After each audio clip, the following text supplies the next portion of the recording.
America's Realest podcast. I don't know where we at. On Live Hip Hop Day. We got 40 ounce with us. Oh, it's 40 ATL. 40 ounce.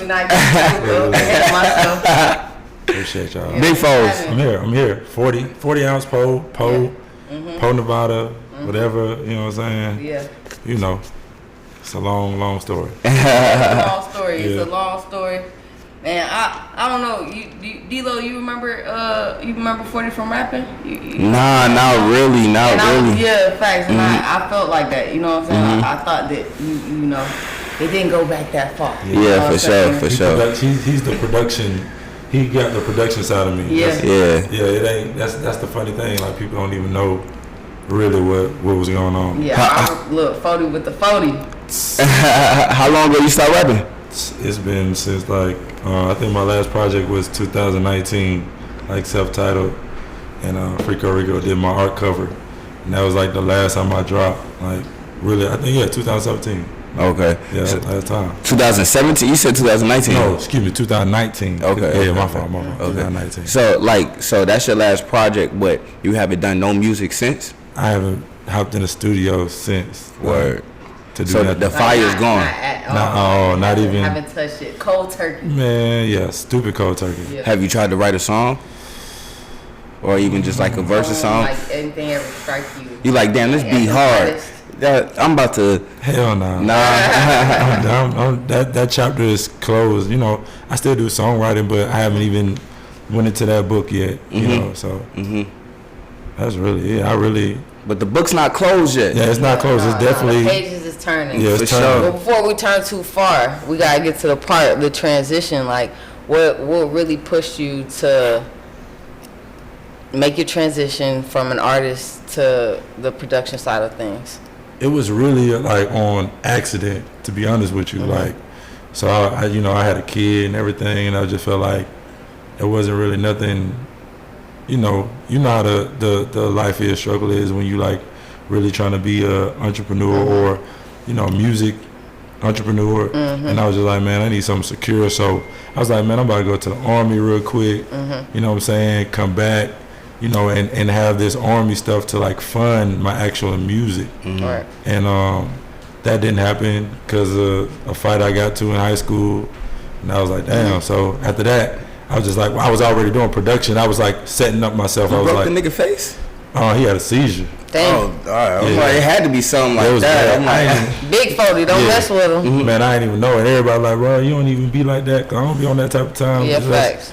But he asked for it that day. He asked for it the day before, and it just trickled into it. But yeah, it was just like a setup. I was trying to set myself up so when I came back from whatever I was doing, I have like, and then traveling and stuff. So when I come back, I'll meet the people that need to meet before I go. And then they told me, I can't really go. So after that, I just kind of kept doing it, and still was trying to be an artist as well. And like my formula was like trying to get people, and then I was actually out of the state. So like, really, I just moved back in Atlanta like 2 years. So this is my like second year coming up. Right. So I was in where I forgot Columbus. I was in Columbus, right. Georgia, which ain't that far, but I can't go out and mingle and network. So I would pay the people that I want to see, and let them know I got this business going on right here. I got some dope artists, and like my module back then was like surrounding myself with other dope artists. You know what I'm saying? Right. And dope socialites, and then it just became more about surrounding myself with them to more so putting on a platform for other people. Right. And that's just organically, that's how I really transitioned over. Yeah, that's how I transitioned. It just made more sense. Like, I didn't even try to, you know what I'm saying? I wasn't even trying to do no showcase or nothing like that, but when I started consistently doing that, started seeing the people like Brooke, like Swinebeck, like TJ Making Moves, like Mike Mars. People with the names, with a name in the city. They were looking at me like, bro, your shit hot, you know? Like, I'm going to South by Southwest, they looking at me like, yo, keep doing what you're doing, you know what I'm saying? Because I done performed on everybody shit, you know what I'm saying? So I know how everybody kind of run their thing, or just idea. Take a little bit from here, a little bit from here. Correct. You know what I'm saying? Yeah, for sure. So, and with that being said, the best way to do it is like proof, and you know what I'm saying, is trial and error. Yeah. You know what I'm saying? A lot of trial. The first 2 years was trial and error. Like first 2 years is damn, I shouldn't spend my money that way, or I shouldn't even be promoting these people. And like I just get a lot of like one of my like business partner who was like my underground business partner was like Teacup, and like she kind of actually shout out to Big T. She kind of like set me up and kind of gave me more like, you know, because she wasn't really doing showcases, she was doing community events. Right.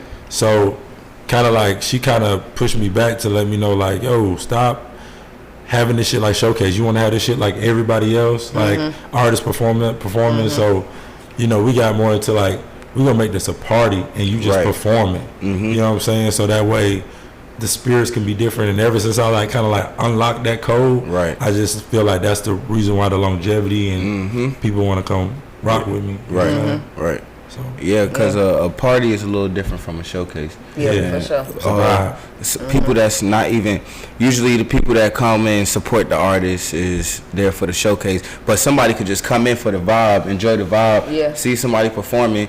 The next 20 minutes, enjoy the vibe. Somebody else perform. You know what I'm saying? And it's not even like a perform and leave kind of thing. Right. It's a party. Why would you leave this party that we're having? And then you know you got other dope people on it, and that's the fine thing about it. Like I usually put like all the people who are beginning in the front or in the end. Right.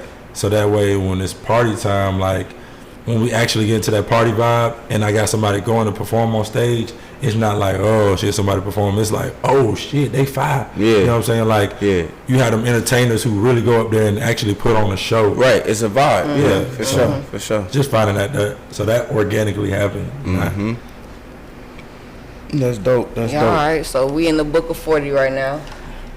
We on the production side of things. What's next? What are you writing right now? So I just like started doing more production, like kind of like I felt like a big reward was me like being involved with like Revolt, like they calling me and like, hey, dope. We want you to work out festival, and to the point where I had like everybody manager's number, everybody artist numbers, like I'm literally walking Angela Yee in and literally walking with Slick the Rick, you know what I'm saying, literally with Drewski, you know, literally with almost everybody, like bringing everybody in the gate. And you know that was kind of like a reward for me. It was like I didn't need no ceremony, I didn't need nobody to know. It just made me feel like my hard work paying off. So with that being said, like that's kind of where I'm at. I've been working with like a Latino band called Group Me Fire, Kenny Chesney. I just did Kid Cudi last night. So that's production and operation is where I want to keep going into it to the point where I can be like the tour production manager and go. It sound like it's coming pretty soon. It's coming. It's coming. I met somebody that was like 33, like a little bit older than me, and like I identified with him. You know what I'm saying? Like damn, like it's cool to see somebody like me. Like they got college kids. You know what I'm saying? Like I'm cut from a different cloth. Like I'm not no college kid type of person. When you can see like, oh, he went to college or they went to college. I mean, you got the college swag. I wouldn't look at you and assume that you didn't go to college. I went for a couple years. Well, me too. Shout out to the college dropouts, Kanye. You know what I'm saying? College dropout. I graduated. See, look, but I wouldn't even know. Yeah, for sure. I wouldn't even know, but they said the dope. Yes, sir. Out to the dropout. Yeah, let's go. Norfolk State's dope though. GSU. Yeah. I was conceived there. Okay. My pops. That's fire. Facts.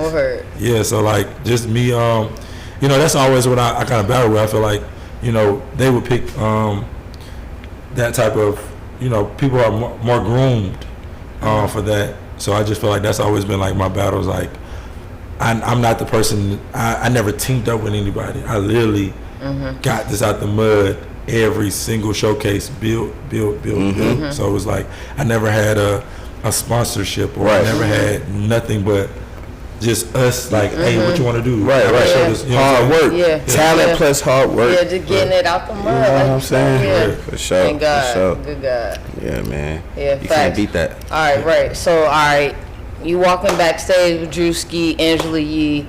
You want to be tour production manager. So break that down, like, because the artist is gonna need that, DOG is gonna need that. So what does that entail? You know what I'm saying? Because we need to know. Everybody needs to know. So the actual name of that is two names. It's called handler or runner, or sometimes it's PA, which is a producer assistant.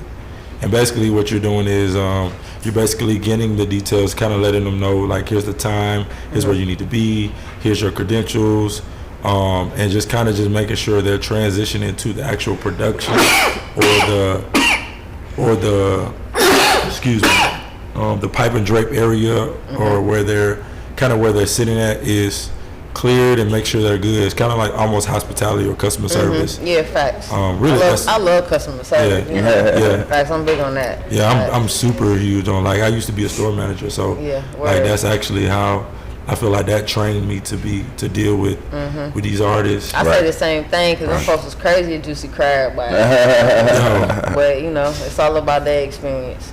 Definitely. You know what I'm saying? Yeah, definitely. Hell yeah. That's hard, man. Yeah, for sure. Word. So let's go back to the music. How long was you doing music for? I started in like choir, typical East Atlanta. I went to my church was in East Atlanta. Started there. Like, what high school you went to? Decatur. Yeah, I'm a Decatur. I'm a Decatur plant.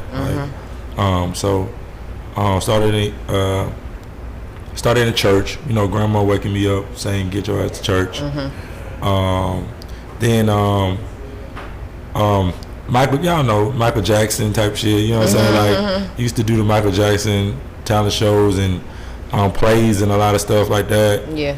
Just because entertainment purpose, I used to love that shit. Like, it was like a gateway for me to get out, you know what I'm saying? Like, and then came to middle school where, freestyling, battle rapping. That's kind of how it really started, like, saying your hair fucked up but I still love your mama type shit like that, making the crowd wild, and then coming with like, yo, you need to take that and make it to a school project, and then just rapping over, hearing the radio and just rapping over the songs, and then ninth grade, my uncle is a DJ, so and it's old school. Like, my uncle, I don't even know how he did this, but we recorded from live mics, and he recorded it onto the record tape, and it was actually coming from like, this is like probably like some old school shit, but we like in 2000, so I'm not really thinking, but put it on the tape. I don't know how the hell we put it to a tape to a CD. I don't know how that happened, but getting my homeboys and going into our studio and actually recording the song. And this around the time like Bone Crusher came out with that. Dun, dun, dun, dun. So, we rapping under that and, talking about we gangsters and shit, like, I'm the number one gangster and shit like that in fucking ninth grade. And then, and it just really like manifested to like, all right, let's get in the studio, and then more technology started coming out with the cool-headed and, cool-headed was like, shit back then, like, back in the days when you try to even get auto-tune, you had to put flanger on that motherfucker to try to sound like you had the auto-tune. So that's really it. Like, from high school, it kind of just manifested, and then after high school I dropped two mixtapes in high school, which was like, that was kind of like the culture of in Decatur. Like, the people before us was like Mel, and I think in Quarantine or something like that, and Brandon Fabre. So those are the people that Tone, who still rapping. Those were who we looked up to, you know what I'm saying? Like, and so when it was our turn, it was like, all right, it's our turn to do a mixtape. You know what I'm saying? My homeboy was like the number one recruit in Decatur, and we doing the tape, so we already got people looking at him. So we dropped the tape. They playing in every gym room. They playing at prom. They playing at Miller Grove. You know what I'm saying? So that just became the culture, and that's what I'm used to. So and that's really motivating. You know what I'm saying? As a youngster, where putting music is getting played in other schools and stuff like that. And that's what I'm saying. Like, sometimes I look at it like, damn, like, this is the time like Rich Kids was coming out. So I'm like, damn, if we would have had like I don't know really how Rich Kid got on, but you know they say the T.I. thing, T.I. son or T.I. nephew or something like that. But like I just felt like the thing without us, we wasn't like, we was so separate. But if we would have came together and really like so let's really make it instead of just doing it as a hobby. You know what I'm saying? Because that's all we was doing as a hobby. Right. But if we would have really like, hey, we want to be rappers, I feel like we actually could have like really been popping. For like sure. Travis Porter, like I literally grew up with Travis Porter, like you know what I'm saying. So it's like we actually could have been popping, but we just didn't. We didn't take it serious. Right, for sure. So it's fine. But you know, you here right now. Yeah. It's a beautiful journey. Beautiful. It's up a roller coaster. Yeah. But when you get there, it's like, damn, I got more to go, but damn, like it's rewarding. Like even to be on the podcast, like the interview, you got to be some type of importance to like. Yeah, man, of course, brother. You know what I'm saying? Facts, man. Got some type of motion going on. Correct. Facts. So got something to talk about. You working with any artists? I don't like working with artists. I'm gonna be honest. I like doing stuff for artists, but I don't like working. It's just too much responsibility. Right. You know what I'm saying? I'm creative. I'll tell you what to do. You know, I'd rather be on a creative team and telling you like, hey, you should do this, or I'd rather be on the team doing it. But just like trying to manage your artist or be an agent, it's just like that ain't. I don't think I'm. You don't want to be responsible for because I just nobody's deal career. with I think I deal with like 90 artists a month. So just dealing with all those artists and be like, oh, I just want to settle down to one, it still is exhausting because that one artist is going to have that expectation of damn near 90 artists, if not more. So I'd rather avoid the headache. And but I do like help out with a lot of people. Like I give good marketing tips, or you can use me to actually get something done. Like, why you paying $700 for a video? I know somebody that can do it for $300. Right. You know what I'm saying? Or why you why you paying a venue when I can just get it off of me for real, and you can just pay me $150. Right. And you can get a venue. You know what I'm saying? And on top of that, you doing it on my name, so I'm gonna actually be helping you with making sure you running your shit smooth. Yeah, I got a story. So you said you deal with about 90 artists a month, right? So like out of the 90 artists, like how many are like I know it's coming. Like not serious, like, you know, just fugazi artists. You know, I think hard to work with. I think when artists start realizing it's a music business and they focus on the business, that's when that's when the game would change. But it's too many smoking mirrors out here. So I mean, it ain't gonna change. So to answer your question, I say like 10% of those artists are really like serious in putting in their money. And like, to be honest with you, I appreciate the people that keep coming back, because that's part of my job is retention and bringing people back. Yeah. But it's like I don't even want the same people to be on my shows. You know what I'm saying? Because if you haven't, you know, I'm bringing a crowd. I'm bringing I'm bringing other people. Like, you know, I be seeing people, they be like, oh, you know, DJ Plug was here. I didn't know. Like, you know what I'm saying? Oh, you know, Lil Coach was here. Like, I didn't know. Like, you know what I'm saying? So I'm bringing people just based off of the other caliber of artists that I'm bringing. Like, even when we did the ACC, like, you know what I'm saying? Like, we got T.I. coming and all that stuff. And who knew that? You know what I'm saying? But of course it's Rich Kid and Travis Porter, but who knew that shit? You know what I'm saying? But it's just about, I think these artists just don't understand what it really is. It ain't about just going in the studio, rapping and dropping it. It's about, all right, why am I actually making a tape? Like, what is this tape? What is my marketing lane for this tape? Like, you know what I'm saying? Say for instance, I know you know what I'm saying? I know personally, like, you got some good weed, you know what I'm saying? So it's like, just taking that little aspect and making a tape off of, just like Wiz Khalifa, like he marketed himself off of that and it expanded. So it's like, artists first gotta understand who are they rapping to. Like, and what marketing tools are you giving them to use to promote you? You know what I'm saying? Because your fans are really your promo team. Yeah. So, yeah, artists just delusional, honestly. It just I think that's where management come in at too, though. Yeah, definitely. You know what I'm saying? Because you just gotta have a team. Definitely. You know, especially if you don't have the business mind to do it yourself. Yeah.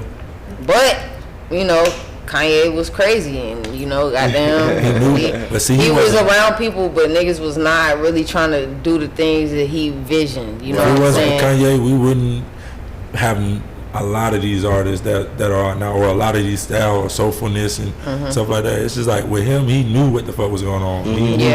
He knew, but like he's seen the future, right? Yeah, he knew like this is the visionary, way. Yeah.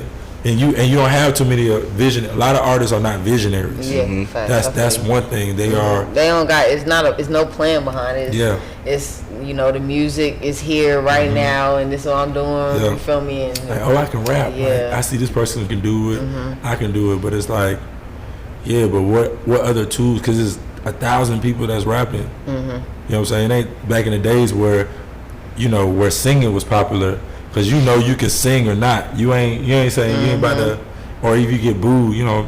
But nowadays anybody can pick up and rap. Back in the days when that singing shit, you couldn't really pull that shit off.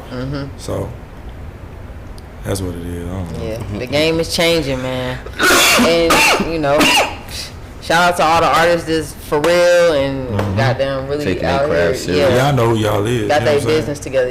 Facts. I know who y'all is. Like, anybody that's offended by this is probably somebody who needed their feathers ruffled. You know. For sure. You know, it's all in love though. You I stopped being Everybody nice, can get better. I stopped being nice. Like it's to the point where I got also a service to do for the community too as well. Like if I'm touching 90 artists, like, you know, even last night I had a showcase and I'm like, yo, like I'm telling them, I told them like straight up, I'm tired of hearing the same 2 songs. You come here every time we perform the same 2 songs, like switch it up, like.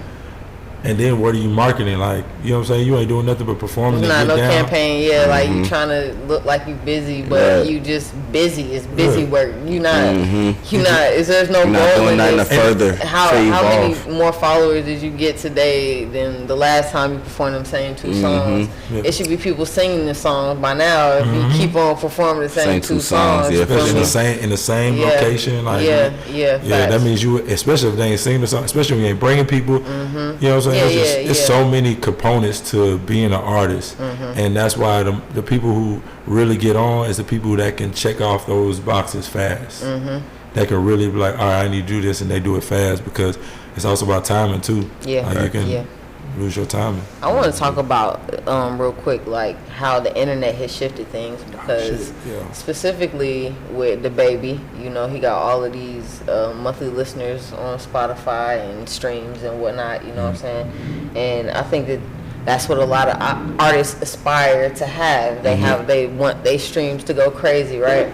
But then, you know, you go on tour and you book 500 tickets in like crazy. a 15K venue. That's not good, right? It doesn't translate. So what needs to happen, we really need to get back into the streets. You really got to start connecting with your fans, you know what I'm saying? And you got to realize and understand that, you know, anything that you do, once you start getting bigger and people care, I mean, even on a small scale, your community, you know what I'm saying? People care, you know what I'm saying? So you just got to be careful what you do and how you treat people, and, you know, you got to just realize your brand is out there, because if it's not translating, it don't matter. I was just talking about that. Artists get their money in shows. It's show money and merch. If you're not selling shows, you're not making no money. Fuck them streams. Just stream money gonna go back to that fucking label. You know what I'm saying? For sure. Period. Guerrilla marketing is still a thing. Like I was just talking about that. And shout out to Kingpin, man. He was just out in Oakland with Ugly Face going crazy. Man, you know what I'm saying? Posters. Man, I'm telling you, you gotta get out there. Guerrilla marketing is still in, because especially if you do this shit, like even if you don't pick it up, you saw it. Right. Like even like there's an artist that was in South by Southwest that had 1 year that had crazy guerrilla marketing. I think he's kind of like, I used to know his name, but he was kind of like nerdy a little bit, or Poindexter. His name was Poindexter. I never saw him before, but I saw his flyers, and it was captivating too. So then seeing him come to Atlanta, be like, oh shit, I remember him there, but I never touched the flyer. I just looked at the flyer. You know what I'm saying? Like, and that's what I be saying about like email blasts too. You know, like even if they don't open it, they saw your name. Right. They saw your name, and they keep seeing your name. They gonna open it. They gonna either open it, or when they see it somewhere else, then they gonna, I know this person. 7 times. Person gotta see your shit 7 times. So whether it's 7 times in one email blast, you gotta spread it out. Whatever you gotta do. You know what I'm saying? For sure. And be creative with it too. Sure. Yeah. Like creativity, and we're in an age now where it is about content creation, and you know, they go hand in hand. So it's like, you know, if I'm doing a show, you know, it's crazy because like the funny thing is like South by Southwest is definitely great for the hip hop culture, and I just see so many people put that so much more effort into going to South by Southwest because they know that's kind of like a melting pot where everybody is there, or even A3C, you know what I'm saying, or you know, those type of things. And it's just like, why people don't do that regardless every day? That's something that you're supposed to do regardless every day. And then when they get out there, they're not even doing it. They doing it to get out there, and then when they get out there, it's like they fucking watchers. Yeah. Until if they catch a stage, unofficial or not, you know, doesn't matter. But they just watch, and they out there seeing Poindexter posters. You know what I'm saying? They're not making no effect on what's going on. Right. Yeah. You know what I'm saying? That shit, I don't know, man.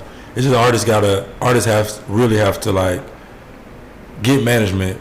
I definitely say get management or get consultant. Like even if you know, sometimes I wouldn't even say get management because artists would then try to like put a lot of things on the manager, but you know you got to manage something. You know what I'm saying? And you got nothing to manage, then we know the solution to that. But I just feel like every artist need to have a consultant. You know what I'm saying? Like facts. Every artist mentor or something. Something, yeah, man. Yeah, confidant. Even somebody to bounce something off of. For sure. Yeah, and not your friends. Somebody that's like that really knows like what they talking about, or even a DJ. Yeah, definitely a DJ. Definitely a DJ. DJs might be, I would say that's the first thing I would do. A DJ that's really kind of in the culture, not too lost, because you know you can get a DJ that's not really in the culture and just tell you some generic shit, because you know just like how everybody's rapper, everybody's a DJ now. You know what I'm saying? Like shit, I was about to DJ, goddamn. Like, they can make a little bread, you know what I'm saying? But you just gotta be careful. Yeah. Who to get advice to? Just research. Yeah, for sure. For sure, definitely. You know, do your research, man. We've been outside a long time. Long time. Can't pull the wool over these eyes. Exactly. Facts. We done rode this ride before. No, for real. I'm telling you, everybody y'all trying to, you know, tap in with, we connected with, you know.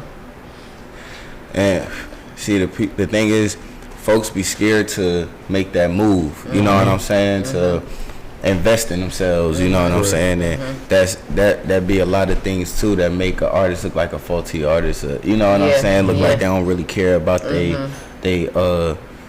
even if, I mean, if it's just a hobby, we understand. You know what I'm saying? But if you're trying to take it to the next level, you know what I'm saying? There's certain steps that you have to take. Yeah, you know absolutely. What I'm saying? Investing in yourself is one of them. You know, I definitely agree. And, you know, shout out to the artists that take the no pay route too.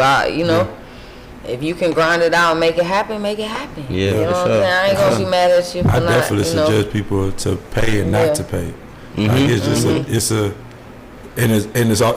like I said, it's about timing. Like that's really that's all that matters. Because all right, this might be the season to pay. This might not be. Like especially if you're trying to, like, say for instance, you're trying to get back into, or if you're not trying to pay, then build that relationship. That's all it is. Like if you ain't trying to pay, you gonna pay because you paying with time, paying with effort. Like for instance, me, I wanted to get Amber Grimes on my A3C festival. You know what I'm saying? So, you know, me, I'm all right. I have my post notification on and just understanding like, all right, she's gonna be here. Let me go here. Let me give her. I don't even have merch. but let me make merch today. You know what I'm saying? Like 40 ounce amber. You know what I'm saying? Let me get this shirt in the Starbucks. What you call it? Boom. Hey, I'm 40. Nice to meet you. I've been following you. Like, I want to shop it in with you. So when I come back with that email and be like, hey, I'm sponsored by this or this and that, it's just gonna be like, okay. You know what I'm saying? He came at me the correct way. Right. You know what I'm saying? So you're going to pay regardless, but Yeah. you know what I'm saying? It's like how you do it. You know what Yeah, I'm I saying? say that all the time. Yeah. You know what I'm saying? You can buy paper plates or wash your dishes. Either you gonna spend money on I like detergent and the water, or you gonna buy the paper plates and throw them away. Yeah. Either way, the money gonna get spent. That's a fact. How you want to spend it? Yep. That's a fact. That's how I go. You know what I'm saying? And that's with everything. You know That's what I'm saying? all the way a fact. Yeah. I really like that. You know what I'm saying? Me personally, I just rather wash the dishes than put them in the dishwasher. You know what I'm saying? You know. Yeah, that's the connection. That's building, and that's going. Guess what? Even with that analogy, by you washing those dishes, you're gonna have those dishes to put back up. When you're using that plate, you're gonna throw that plate away, and you might never see that plate again. You know what I'm saying? for sure. So by you building that relationship, that is it's gonna.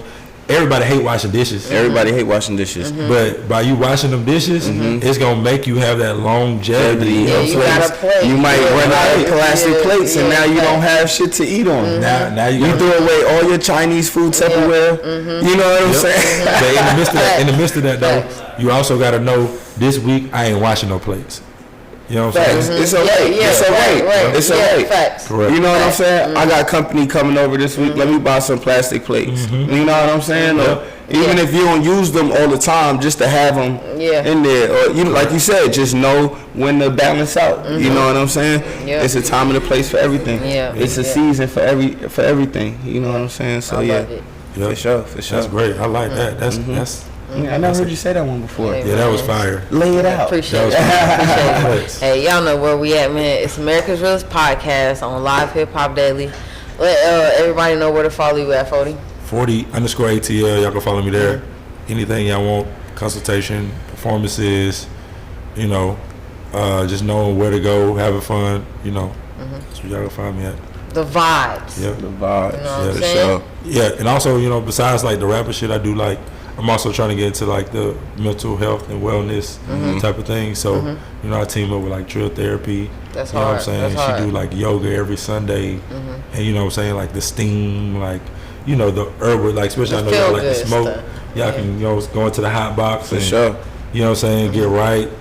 And yeah, so that's what I'm trying. And I do like men's I do a men's like a meetup kind of community, so at Opium. Okay. So the same place that we club and pop bottles at is the same place that we congregate as men and actually like let our problems like really like get in tune with like, you know what, I might be fucked up today. You know what I'm saying? Let me I come up feel with my you. That's buddies hard. and because we need that shit. You know what I'm saying? That's a Definitely fact. need That's that hard. shit. That's hard.